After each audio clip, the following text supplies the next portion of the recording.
Hello students, चलिए तो ये हमारी कौन सी क्लास है? हमारी फोर्थ क्लास है। क्लियर? फोर्थ क्लास में हम लोगों ने सेवेंथ क्लास के फर्स्ट चैप्टर को यहाँ पर पढ़ना स्टार्ट किया है। फर्स्ट चैप्टर है आपका न्यूट्रिशन इन प्लांट्स, यानी कि पादपों में पोषण। पादपों में पोषण के बारे में हम लोग बहुत सारी चीज़ें पढ़ चुके हैं ऑलरेडी हमारे 3 लेक्चर्स में। तो अगर आपने पुराने लेक्चर्स नहीं देखे हैं तो आप पहले उन्हें जा करके देखिए और फिर यहाँ पर आप फोर्थ लेक्चर देखिए। क्लियर? तो यहाँ पर हम लोग ऑलमोस्ट लास्ट लेक्चर है ये हमारा। इस लेक्चर में हमारा जो चैप्टर है वो कंप्लीट हो जाएगा। आने वाले लेक्चर में हम लोग क्या करेंगे? क्वेश्चन आंसर सॉल्व करेंगे। जो भी एक्सरसाइज में आपके क्वेश्चंस दिए गए हैं उनको हम लोग यहाँ पर अच्छे से सॉल्व करेंगे, यानी कि उनके आंसर्स देखेंगे कि आप किस तरह से आंसर्स एग्जाम में लिख सकते हैं। तो यहाँ पर हम लोग पढ़ रहे थे, लास्ट टॉपिक हम लोगों ने छोड़ दिया था कि लाइकेन क्या होता है। इससे पहले मैं थोड़ा सा रिवाइज करवा देती हूँ आपको कि हम क्या पढ़ रहे थे। माइकोराइजा यानी कि सहजीवी संबंध है, सिम्बायोटिक रिलेशनशिप। सिम्बायोटिक रिलेशनशिप क्या होता है कि आपस में दोनों साथ में रहते हैं। कोई जो दो जीव हो गए वो आपस में साथ में रहते हैं, साथ में शेल्टर शेयर करते हैं, साथ में फूड शेयर करते हैं और क्या करते हैं? एक दूसरे को फायदा देते हैं। ये ऐसा जो संबंध होता है वो कैसा संबंध कहलाता है? सिम्बायोटिक रिलेशनशिप या सहजीवी संबंध कहलाता है। इसमें हमने पहला एग्जाम्पल माइकोराइजा का पढ़ा था, यानी कि फंगस और प्लांट्स का। ठीक है, तो फंगस हो गए और प्लांट्स की जो रूट्स हो गई, ये दोनों साथ में रहते हैं और एक दूसरे के लिए फायदा करते हैं। नेक्स्ट पढ़ना है आपको यहाँ पर लाइकेन के बारे में कि लाइकेन क्या होता है। क्लियर? लिखा हुआ है यहाँ पर कि कुछ स्थानों पर कवक और शैवाल एक साथ सहजीवी संबंध बनाकर रहते हैं, जिसे लाइकेन के नाम से जाना जाता है। अब आपसे पूछ लेंगे कि जो लाइकेन है ये किन दो जीवों का संबंध है, किन दो जीवों का सिम्बायोटिक रिलेशनशिप है? कौन से दो जीवों का है यहाँ पर रिलेशनशिप? यहाँ पर तो हम देखें कि एक तो हो गया कवक और एक हो गया शैवाल। माइकोराइजा में किस किस का है? आपका फंगस और इस कवक, और एक क्या पढ़ा हम लोगों ने? वृक्षों की जो जड़ें होती हैं, रूट्स ऑफ प्लांट्स होते हैं वो। अगर हम लाइकेन की बात करें तो लाइकेन में कौन कौन से दो जीव आ रहे हैं? एक हो गया कवक और दूसरा क्या हो गया? शैवाल। ठीक है, तो यहाँ पर फंगस और एल्गी, इन दोनों का एक म्यूचुअल रिलेशनशिप है, एक सिम्बायोटिक रिलेशनशिप है, जिसको हम बोलते हैं lichen. In some places fungi and algae live together in a symbiotic relationship known as lichen. शैवाल में क्लोरोफिल होता है जबकि कवक में नहीं होता। ये हमको पहले ही पता है कि जो एल्गी होती है वो ग्रीन कलर की होती है, उनके अंदर क्लोरोफिल होता है, लेकिन जो कवक होते हैं, फंगस होते हैं, उनके अंदर क्लोरोफिल नहीं होता है। नेक्स्ट देखते हैं कि कवक शैवाल को जल एवं कच्चे पदार्थ उपलब्ध कराता है। तो कवक क्या करेगा? शैवाल की मदद करेगा। ठीक है, तो जो फंगस होगा वो यहाँ पर क्या करेगा? एल्गी की मदद करेगा, हेल्प करेगा काय में? रॉ मटेरियल्स लाने में। ठीक है, जैसे वो प्लांट्स की मदद कर रहा था पहला माइकोराइजा में, तो ये इसने क्या किया? इनकी हेल्प की। आगे देखते हैं हम लोग यहाँ पर क्या बोल रहे हैं कि शैवाल जो होता है वो प्रकाश संश्लेषण की प्रक्रिया द्वारा भोजन का निर्माण करता है। ये हम पढ़ चुके हैं कि शैवाल जो होते हैं वो ग्रीन कलर के होते हैं, प्रकाश संश्लेषण कर लेते हैं, जो कवक को भी क्या होता है? प्राप्त होता है। ठीक है, तो यहाँ पर क्या कर रहा है? रहने में मदद कर रहा है कौन? कवक। किसकी? शैवाल की।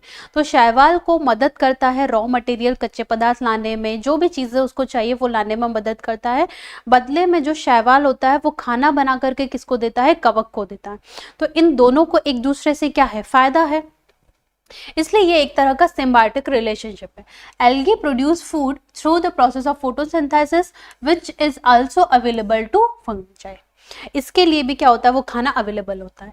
यहाँ कवक और शैवाल दोनों एक दूसरे से लाभान्वित होते हैं यहाँ पर। ठीक है, लाभान्वित यानी यहाँ पर क्या लिखा हुआ है कि बोथ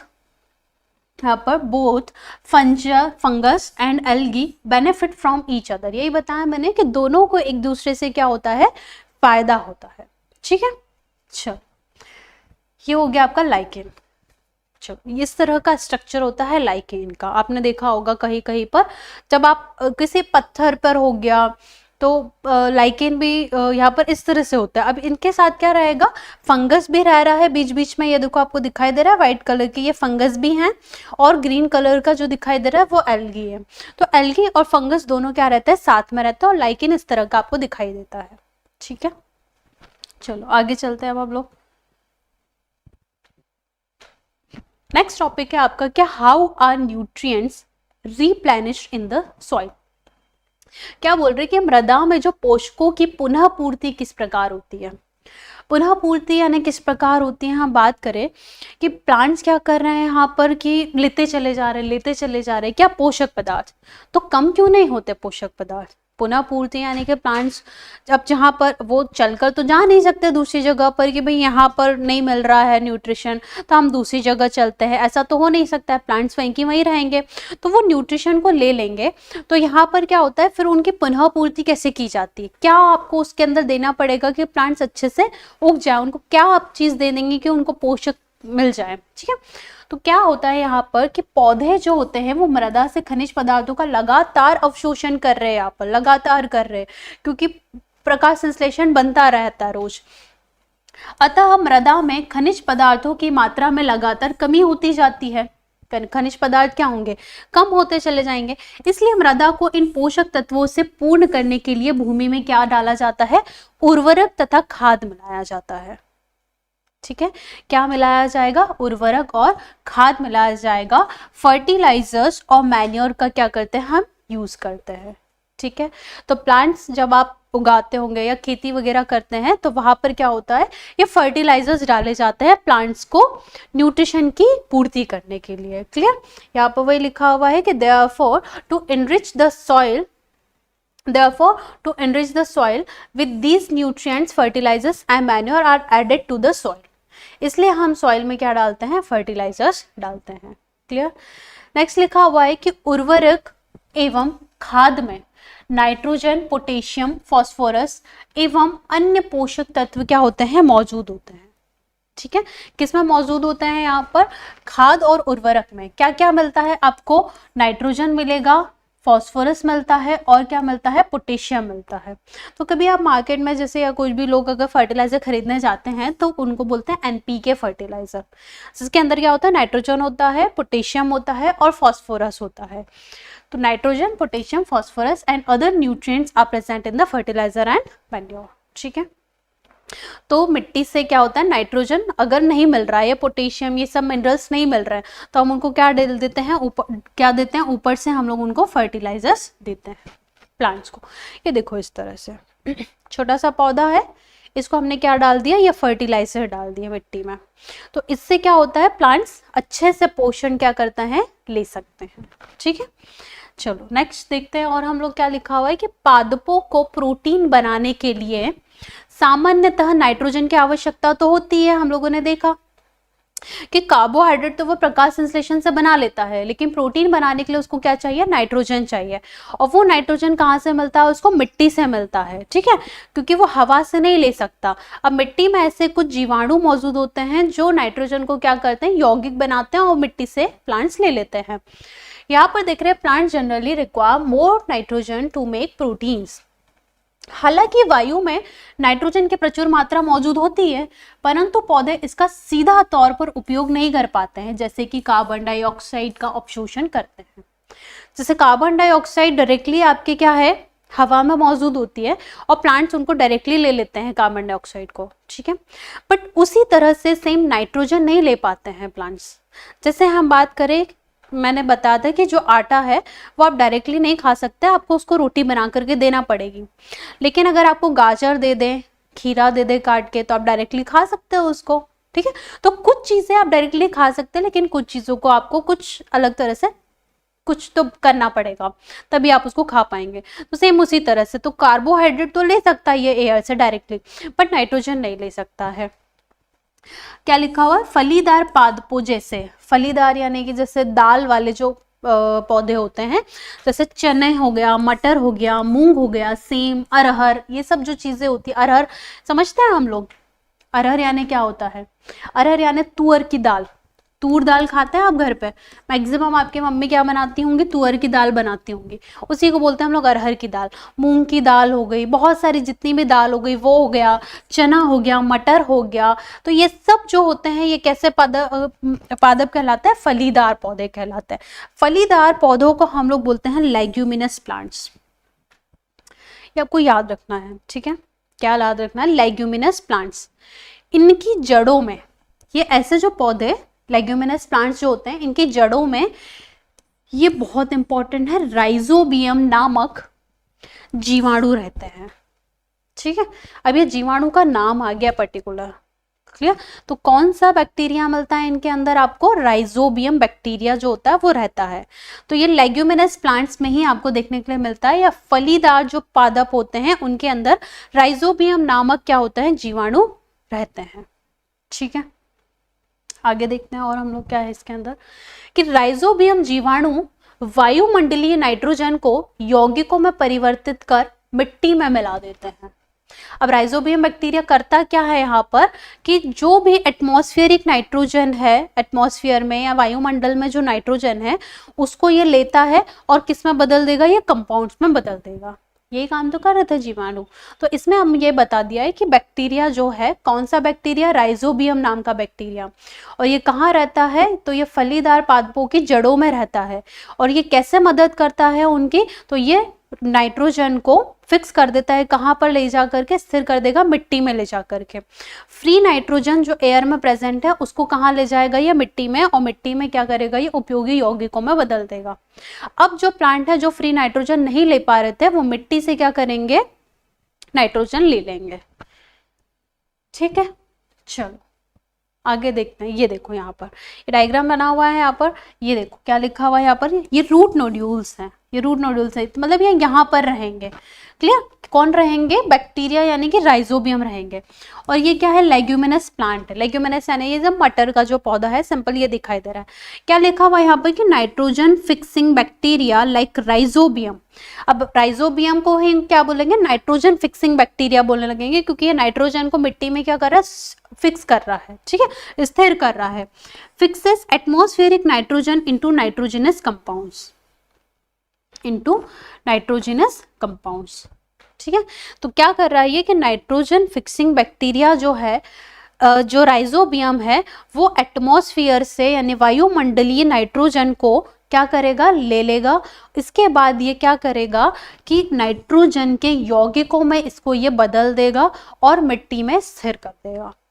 ठीक है, और मिट्टी से आपके जो पादप होंगे, पौधे होंगे, वो नाइट्रोजन की पूर्ति क्या कर लेंगे, कर लेंगे।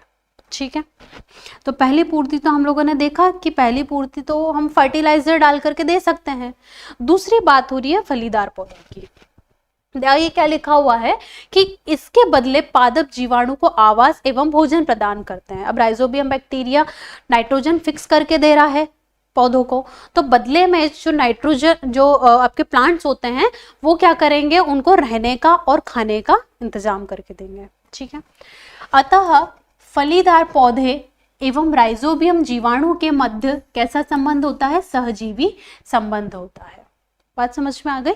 तो जैसे आपके फंगस जो थे वो भी रूट्स के साथ रह रहे थे, माइकोराइजा थे, सेम उसी तरह से यहाँ पर ये जो बैक्टीरिया होते हैं वो क्या करते हैं, प्लांट्स को नाइट्रोजन फिक्स करके देते हैं, हवा में जो नाइट्रोजन है उसको यौगिक में बदल करके देंगे, और बदले में प्लांट्स क्या देंगे, उनको रहने की जगह देंगे और खाना देंगे, खाना बना करके देंगे। ठीक है, यहाँ पर therefore there is a symbiotic relationship between legume plants and rhizobium bacteria। लिखा हुआ है कि इस प्रकार दालों की फसल के उत्पादन के लिए किसानों को नाइट्रोजनी उर्वरक देने की आवश्यकता नहीं पड़ती है। ठीक है, अगर खेत में कोई ऐसे पौधे लगा रहा है जैसे चना हो गया, मटर हो गया, अरहर हो गया, इस तरह के अगर कोई पौधे लगा रहा है किसान, तो उसको उर्वरक देने की जरूरत नहीं पड़ती, यानी कि उसको फर्टिलाइजर प्लांट्स को देने की जरूरत नहीं पड़ती है। क्यों नहीं पड़ती है, क्योंकि उन पौधों में ऑलरेडी राइजोबियम नाम का बैक्टीरिया रह रहा होगा। अब वो क्या करेगा, नाइट्रोजन की पूर्ति करके दे देगा। ठीक है, तो यही वही बताया कि thus farmers do not need यानी उनको कोई जरूरत नहीं होती है टू गिव नाइट्रोजनस फर्टिलाइजर्स, उनको नाइट्रोजनस फर्टिलाइजर्स देने की कोई जरूरत नहीं होती है for the production of pulses crops. अब जो लेग्यूमिनस प्लांट्स हैं, जो फलीदार पौधे हैं, उनको हम लोग क्या बोल देंगे, पल्सेस क्रॉप भी बोल सकते हैं। ठीक है, जो दाल वाली फसलें होती हैं उनको यहाँ पर जरूरत नहीं होती है अलग से फर्टिलाइजर देने की, क्योंकि उनके पास ऑलरेडी कौन है, उनका फ्रेंड है बैक्टीरिया। कौन सा बैक्टीरिया, राइजोबियम नाम का बैक्टीरिया। ठीक है, लिखा हुआ है यहाँ पर कि दालों की फसल के उगाने के बाद अगली फसल के लिए भी सामान्यतः उर्वरक की आवश्यकता नहीं होती है। After growing the pulses crop, अगर आपने एक बार पल्सेस क्रॉप उगा ली है, जैसे इस साल अगर आपको दाल उगानी है, कोई सी भी चना उगाना है, वो आपने उगा लिया, तो there is generally no need for fertiliser for the next crop. अगर आप दूसरी क्रॉप भी उगाएंगे, जैसे आपने दाल उगाई, चना उगाया, उसका हार्वेस्टिंग कर लिया आपने, हार्वेस्टिंग करने के बाद अगर आप दूसरी क्रॉप उगा रहे हैं, वहां पर आपने कॉटन लगा रहे हैं मान लो बाद में, तब भी आपको फर्टिलाइजर देने की जरूरत नहीं पड़ेगी। इतना नाइट्रोजन फिक्स करके बैक्टीरिया ऑलरेडी रख देगा मिट्टी में। ठीक है, तो इतना ज्यादा अच्छे होते हैं दाल वाली फसल। ठीक है, क्लियर। चलो और देखते हैं, इतना यहाँ तक आपका जो चैप्टर है वो यहाँ पर खत्म होता है। तो यहाँ पर हम लोग यही पढ़ रहे थे कि क्या होता है। ठीक है, चलो ये हम लोगों ने स्टार्टिंग से देखा था पहला चैप्टर, हम लोग वापस से थोड़ा सा रिवाइज कर लेते हैं आज कि हम लोगों ने अपना जो फर्स्ट चैप्टर है उसके अंदर क्या क्या पढ़ा। ठीक है, पादपों में हम लोगों ने देखो ये पोषण पढ़ा था, न्यूट्रिशन इन प्लांट्स पढ़ा था हम लोगों ने, ये सब पढ़ लिया था हम लोगों ने कि ऑल लिविंग बींग्स को क्या होता है, न्यूट्रिशन की आवश्यकता होती है, कार्बोहाइड्रेट, प्रोटीन, फैट, विटामिन। जो पोषण होता है वो दो तरह से होता है, स्वपोषण होता है, विषम पोषण होता है, ऑटोट्रॉफिक होते हैं, कुछ हेट्रोट्रॉफिक होते हैं, ये हमने देखा था, ऑटोट्रॉफ्स और हेट्रोट्रॉफ्स। जो प्लांट्स होते हैं वो ऑटोट्रॉफ्स होते हैं, एनिमल्स जो होते हैं वो हेट्रोट्रॉफ्स होते हैं। फिर हम लोगों ने फोटोसिंथेसिस देखा था कि फोटोसिंथेसिस के लिए सनलाइट, कार्बन डाइऑक्साइड की, वाटर, मिनरल्स की इनकी ज़रूरत होती है। और ये फोटोसिंथेसिस कहाँ होता है, लीव्स के अंदर होता है। और लीव्स जो होती हैं वो ग्रीन कलर की होती हैं। ग्रीन कलर की क्यों होती हैं, क्योंकि इनके अंदर क्लोरोफिल पाया जाता है। इसके अलावा जो लीव्स होती हैं उनके अंदर वो रंध्र भी पाए जाते हैं जिनके हम स्टोमेटा बोलते हैं, और स्टोमेटा के आसपास आपको गार्ड सेल्स भी देखने के लिए मिलती हैं। ठीक है, और इसके अलावा हम लोगों ने देखा था कि फोटोसिंथेसिस के लिए आपको किस किस चीज़ की ज़रूरत होती है। तो देखो water, carbon dioxide, chlorophyll, sunlight, ये सब आपको चाहिए ही चाहिए। फिर हम लोगों ने यहाँ पर देखा था कि कुछ मरुस्थली पौधे होते हैं जो अपने आप को, अपनी पत्तियों को किस में बदल देते हैं, कांटों में बदल देते हैं। हम लोगों ने देखा कि जो पौधे के हरे पार्ट जो होते हैं, ग्रीन पार्ट होते हैं, वो भी फोटोसिंथेसिस करते हैं। जैसे तना हो गया, ब्रांचेस हो गई, शाखाएं हो गई, ये सब भी क्या करेंगे, फोटोसिंथेसिस करेंगे। तो मरुस्थली पौधे जो होते हैं या जो भी डेजर्ट प्लांट्स होते हैं, उनके अंदर फोटोसिंथेसिस कौन करता है, स्टेम करते हैं या तने करते हैं। ठीक है, फिर हम लोगों ने ये शैवाल के बारे में पढ़ा था कि ये भी प्रकाश संश्लेषण करते हैं। इस तरह की एल्गीज आपको दिखाई देती हैं यहाँ पर। ठीक है, इसके अलावा हमने देखा था कि जो प्लांट्स होते हैं वो नाइट्रोजन की पूर्ति कैसे करते हैं। तो हमने देखा था कि कुछ बैक्टीरिया, माइक्रोब्स प्रेजेंट होते हैं, वो नाइट्रोजन को फिक्स करके देते हैं। नाइट्रोजन की ज़रूरत क्यों होती है पौधों को, क्योंकि जो पौधे होते हैं वो प्रोटीन भी बनाते हैं। ठीक है, और प्रोटीन बनाने के लिए पौधों को क्या चाहिए, नाइट्रोजन चाहिए। ठीक है, इसके अलावा हम लोगों ने यहाँ पर देखा पोषण की कुछ अन्य विधियां भी देखी, जैसे पैरासिटिक प्लांट होता है, परजीवी पौधे होते हैं। परजीवी पौधों में हम लोगों ने अमर बेल के बारे में पढ़ा। ये देखो, ये होस्ट प्लांट होता है, ये पैरासिटिक प्लांट होता है, ये हम लोगों ने पढ़ा। फिर हमने इंसेक्टिवोरस प्लांट्स पढ़े हम लोगों ने कि भाई ये जो इंसेक्ट्स को कैसे खाते हैं यहाँ पर, उसमें हम लोगों ने पीचर प्लांट पढ़ा, वीनस फ्लाई ट्रैप पढ़ा, संड्यू के बारे में पढ़ा हम लोगों ने। ठीक है, ये सारे पौधे हम लोगों ने पढ़े। इसके अलावा हम लोगों ने कुछ मृतजीवी पौधे भी पढ़े कि मृतजीवी यानी कुछ मरे हुए और सड़ी गली चीज़ों पर भी निर्भर करते हैं, जिसमें हम लोगों ने मशरूम के बारे में बहुत अच्छे से पढ़ा। मशरूम जो होता है वो भी एक तरह का फंगस होता है, और ऐसे जीवों को, जो मृतजीवी पौधे होते हैं, ऐसे को क्या बोलते हैं हम लोग, कवक बोलते हैं। और ये भी देखो फंगस है, ये कवक कहलाते हैं। ठीक है, ये क्या होते हैं, मृतजीवी होते हैं। इनके अंदर जो पोषण की विधि मिलती है वो कैसे मिलेगी, सैप्रोफिटिक न्यूट्रिशन टाइप के ये होते हैं। इसके अलावा फिर हम लोगों ने सहजीवी संबंध देखा। सहजीवी संबंध में हम लोगों ने सबसे पहले प्लांट्स के रूट्स और फंगस के बीच में एक रिलेशन देखा, जिसको हम सिम्बायोटिक रिलेशनशिप माइकोराइजा के नाम से जानते हैं। दूसरा एक रिलेशनशिप हम लोगों ने लाइकेन का भी देखा कि जो लाइकेन होता है उसमें जो दो लोग हैं साथ में रहते हैं, जैसे फंगस हो गया और एल्गी हो गई, ये दोनों साथ में रहते हैं। और सिम्बायोटिक रिलेशनशिप वो तभी कहलाएगा जब एक दूसरे को, दोनों को क्या होगा, फायदा होगा। दोनों को एक दूसरे से क्या होगा, फायदा होगा, अदरवाइज वो सिम्बायोटिक रिलेशनशिप नहीं होगा, सहजीवी संबंध नहीं होगा। ये लाइकेन देख लिया हम लोगों ने। और फिर हम लोगों ने देखा लास्ट टॉपिक कि भाई मृदा में जो पोषकों की पुनः पूर्ति जो होती है वो कैसे की जाती है, और ये पुनः पूर्ति हम लोग कैसे करते हैं, फर्टिलाइजर डाल करके करते हैं। तो जितने भी फर्टिलाइजर होते हैं वो हम इसीलिए डालते हैं कि नाइट्रोजन की पूर्ति हो सके, प्लांट्स को जो पोषण है उसकी हम लोग पूर्ति कर सकते हैं, ठीक है। लेकिन हम लोगों ने पढ़ा यहाँ पर कि जो कुछ दाल वाली फसल होती हैं उनके पास ऑलरेडी राइजोबियम नाम का एक बैक्टीरिया रहता है जो उनको नाइट्रोजन फिक्स करके दे देता है, और उन पौधों में हम लोगों को नाइट्रोजन डालने की या फर्टिलाइजर डालने की अलग से कोई ज़रूरत नहीं होती है। और अलग से अगर आप कोई फसल लगाते हैं तब भी आपको फर्टिलाइजर देने की ज़रूरत नहीं है, ठीक है। तो यहाँ पर हमारा टॉपिक खत्म होता है, हमारा जो फर्स्ट चैप्टर है वो हम खत्म करते हैं। अब नेक्स्ट लेक्चर में हम लोग फर्स्ट चैप्टर के क्वेश्चन आंसर को सॉल्व करेंगे, ठीक है। तो मिलते हैं हम लोग अपनी नेक्स्ट क्लास में। ये 4 क्लास जो है वो आपको पहले देख लेनी है और फिर क्वेश्चन आंसर सॉल्व करने हैं, अदरवाइज आपको समझ में नहीं आएगा, ठीक है। तो आज के लिए थैंक यू, मिलते हैं हम अपनी नेक्स्ट क्लास में।